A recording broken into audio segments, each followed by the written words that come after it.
My family disowned me after my girlfriend accused me of struggle snuggling her, and now they want to reconnect.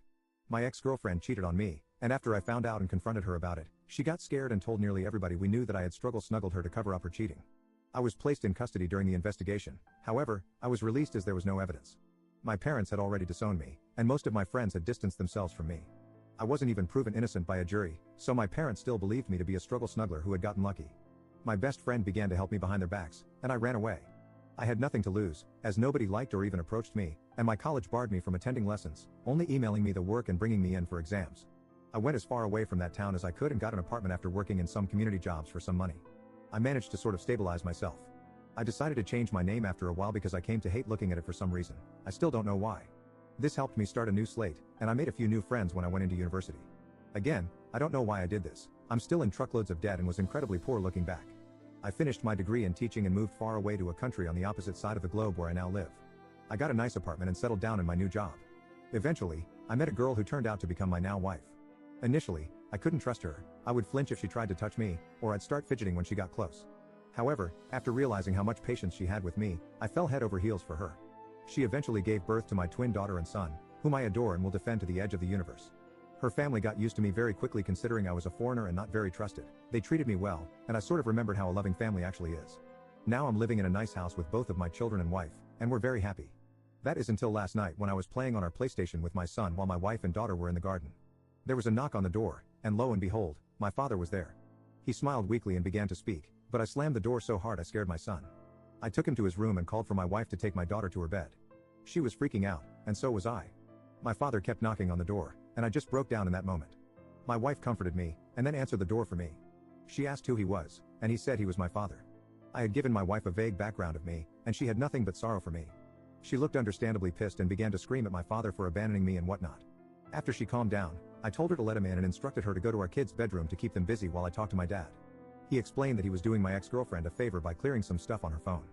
While he was managing her messages, he stumbled upon a conversation between her and the guy she cheated on me with, expressing guilt for ruining my life and a desire to take it all back. My father didn't confront her, as he wasn't ready to revive a dead situation, but silently began to search for me to share his belief in my innocence. I don't even know how he found me, but I don't care because he's here. Now, for the part I need help with. I don't know what to do. I've considered my options after wandering through random streets and have come to some conclusions, but I'm not sure what the best decision is. I could turn him away, telling him to go back to our country, leaving me alone, or I could reconcile with him and meet my mother again for the first time in forever. Update 1.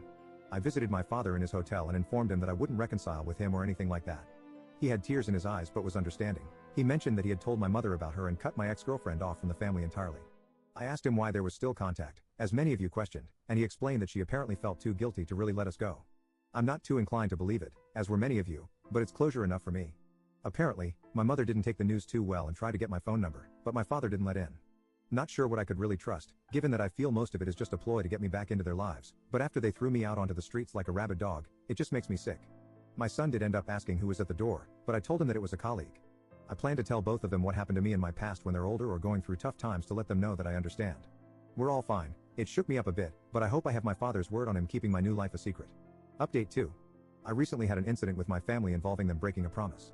It angered me incredibly, and after a lot of thought, I decided I would face them directly. I flew back to my home country and met with everybody involved, my mom, dad, brother, and even the girl who accused me. I was nervous, of course, but I was shocked when I realized I didn't really see them as family. I recognized them, of course, but I didn't see them the way I see my wife, kids, and in-laws. My mother started by breaking into tears and trying to apologize. I just felt disgusted by it. My father comforted my mother, and my brother was the one who kept his composure and initiated the conversation.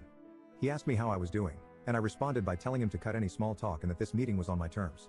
I told all of them that I was not looking for reconciliation, and I simply wanted closure. I made sure to tell them that I would call the police should they attempt to chase me.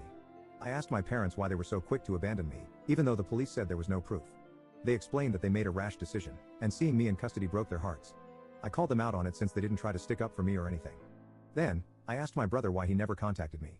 He looked surprised and said that he did, but I just ignored him all that time. Turns out, he was right. My brother had tried hundreds of times to contact me and give me money to get me off rock bottom.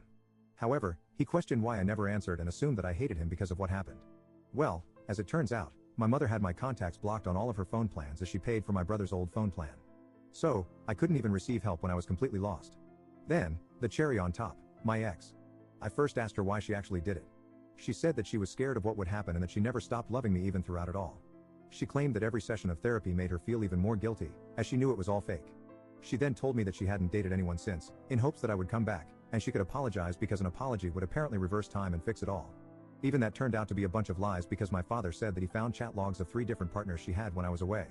My ex broke down crying and tried to hold my hand. She had the freaking audacity to ask for another chance.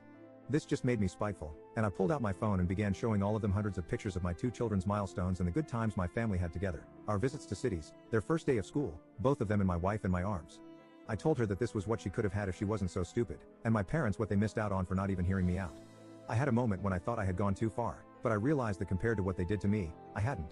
My visit wasn't all miserable, though, as I met up with my old best friend and his family. They were happy to see me, and I was still grateful for them taking me in when it felt like the whole world was against me. I plan to return to the country one day to show my kids where half of their culture comes from. I won't let them anywhere near my family, though. As far as I'm concerned, my only family is my wife and her family, and my kids. I'd say it went pretty well.